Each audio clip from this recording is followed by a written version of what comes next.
Halo teman-teman, jumpa lagi dengan aku Linda. Kita mulai buku baru ya, judulnya Tingkat Langit Ketiga dan Anda. Ini bukunya.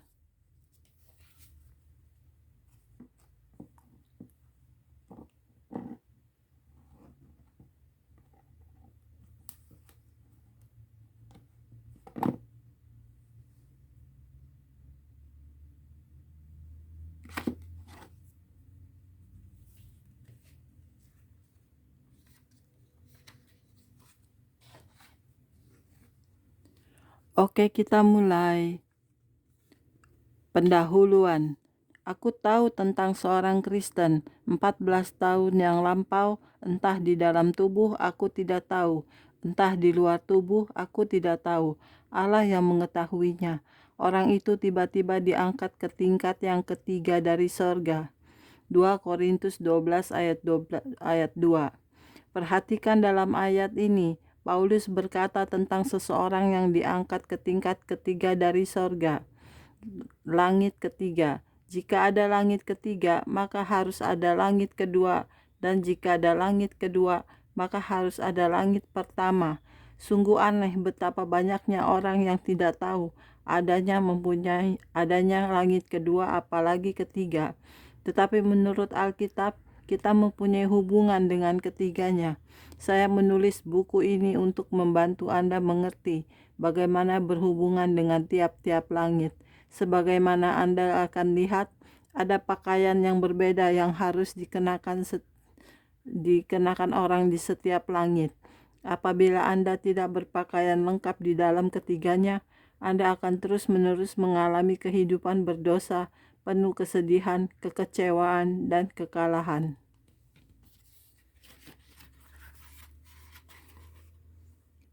Bab 1. Langit pertama.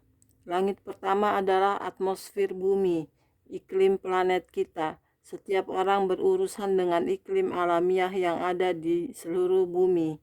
Ketika saya tinggal di Oklahoma, suhu musim panas meningkat sampai 34 derajat Celcius. Suhu udara begitu panas, sehingga burung-burung di atas pohon pun akan mengap-mengap. Sewaktu saya pindah ke Minnesota, iklimnya sama sekali berbeda. Kadang-kadang suhunya mencapai 14 derajat di bawah nol. Pertama kali saya pergi keluar dan mengambil napas dalam-dalam, lubang hidung saya melekat. Puji Tuhan, Dia memindahkan saya ke California Selatan. Pakaian yang tepat. Di langit pertama kita mengenakan pakaian biasa. Setiap orang di bumi mempunyai kaitan dengan cuaca, dan mereka tahu bagaimana berpakaian sesuai dengannya. Anda tidak pergi ke Oklahoma di musim panas dengan berpakaian seperti Anda berada di Minnesota pada musim dingin. Jika Anda lakukan, Anda akan mati kepanasan. Begitu pula, Anda tidak bisa pergi keluar musim dingin Minnesota dengan berpakaian seperti di musim panas Oklahoma. Anda akan mati membeku dalam sekejap. Tuhan banyak berbicara tentang apa yang harus kita kenakan sebagai pakaian yang wajar. Firman-Nya mengatakan bahwa Dia menghendaki kita berpakaian dengan sopan. Saya harap orang-orang California memperoleh wahyu tentang hal ini, karena mereka terbiasa berpakaian minim, sebatas mereka bisa lolos di muka umum. Tuhan tidak mengatakan supaya kita hilir mudik dengan pakaian dalam dan menyebutnya baju renang kita. Orang-orang Kristen lebih dari siapapun harus tahu lebih baik daripada itu. Tetapi Saudara Roberts, saya ingin melakukan apa saja yang saya kehendaki menurut waktu yang saya tetapkan sendiri. Sekali Anda telah dibeli dengan suatu harga, temanku, Anda tidak memiliki waktu Anda sendiri. Semua waktu adalah milik Allah. Sebagai seorang Kristen, Anda harus berpakaian dengan baik. Itu tidak berarti bahwa Anda tidak boleh berdandan. Artinya hanyalah Anda harus berpakaian dengan sopan. Jangan tanggalkan pakaian Anda. Beberapa tahun lalu, seorang wanita masuk ke gereja saya hampir tanpa busana. Ia tidak menyadari bahwa itu salah, karena ia tidak dibesarkan dalam perkara-perkara Allah.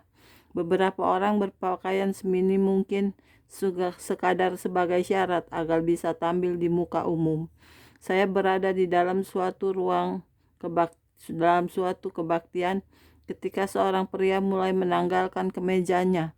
Sewaktu seorang penerima tamu berlari ke belakang untuk mencegahnya, pria ini berkata, "Tuhan menyuruh saya menanggalkan pakaian saya." Pria itu sama sekali tidak tampak seperti sakit jiwa. Ia tampak normal, tetapi ia jelas dipengaruhi oleh roh-roh jahat. Tuhan berkata, "Kenakan pakaianmu." Dan setan selalu berkata, "Tanggalkan pakaianmu." Merusak tubuh Anda, mempengaruhi pikiran Anda. Setan ingin Anda menanggalkan pakaian dan melakukan hal-hal aneh dengan tubuh Anda. Apa yang Anda lakukan dengan tubuh Anda mempengaruhi pikiran Anda. Saat ini, jutaan orang telah kehilangan kemampuan untuk membedakan yang benar dari yang salah.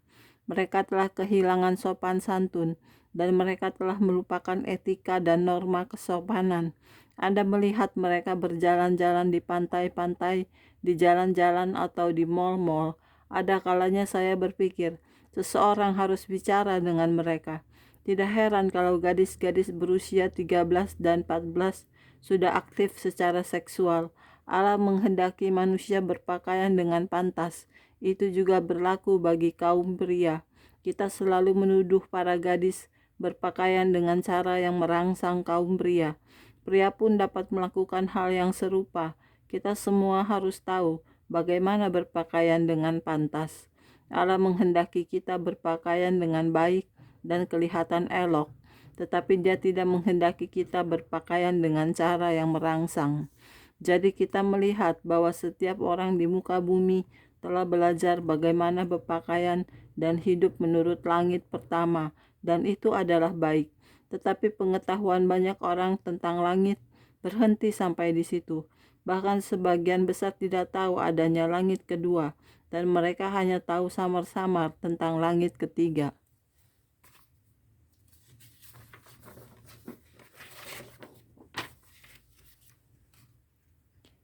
Langit kedua. Langit kedua adalah dunia yang melampaui penglihatan kita, disebut alam roh.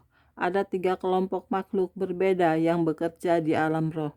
Yang pertama ialah Allah dan pasukan malaikatnya. Yang kedua ialah Lucifer dan seluruh gerombolan roh jahatnya. Dan yang ketiga ialah manusia. Setiap orang di bumi mempunyai beberapa bentuk hubungan dengan langit kedua. Langit kedua jauh lebih dominan atas peristiwa-peristiwa manusia daripada yang disadari kebanyakan orang. Dalam Efesus kita melihat bagaimana Allah memberikan kita pakaian untuk dikenakan di alam roh. Pakaian kita di langit kedua ada perlengkapan senjata Allah.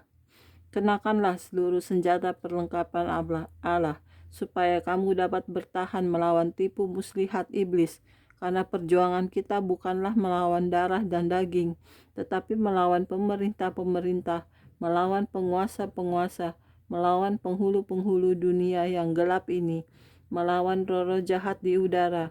Sebab itu, ambillah seluruh perlengkapan senjata Allah, supaya kamu dapat mengadakan perlawanan pada hari yang jahat itu dan tetap berdiri sesudah kamu menyelesaikan segala sesuatu.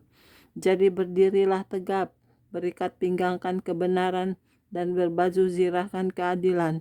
Kakimu berkasutkan kerelaan untuk memberitakan Injil damai sejahtera dan dalam segala keadaan pergunakanlah perisai iman, sebab dengan perisai itu kamu akan dapat memadamkan semua panah api dari si jahat.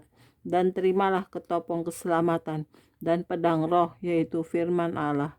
Efesus 6 ayat 11 sampai 17.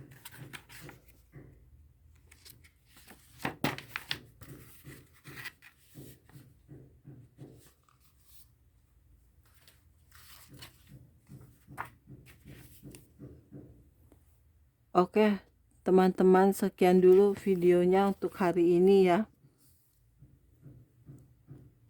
Kita lanjut di video berikutnya. Terima kasih. Tuhan berkati kita semua.